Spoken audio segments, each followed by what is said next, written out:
BJP double engine సర్కార్లో అప్పులు double అయ్యాయని TPCC working president Jaggareddy ఆరోపించారు.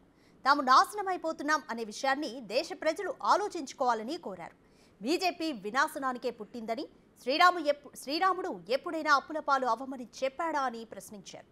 అప్పులు ఇంకా పెంచేందుకు బీజేపీకి ఎక్కువ సీట్లు కావాలా అని దుయ్యబట్టారు. అప్పులు లేని పాలన అందించాలని రాహుల్ గాంధీ చూస్తున్నారని జగ్గారెడ్డి పేర్కొన్నారు. 65 సంవత్సరాలలో మన దేశం యొక్క అప్పు 55 లక్షల కోట్లు. ఈ 9 ఏళ్లలో ప్రధానమంత్రి మోడీ గారు అయిన తర్వాత, బీజేపీ గవర్నమెంట్ వచ్చిన తర్వాత అప్పెంత? 1,13 లక్షల కోట్లు. ఎంత తేడా ఉంది చెప్పండి ఒకసారి.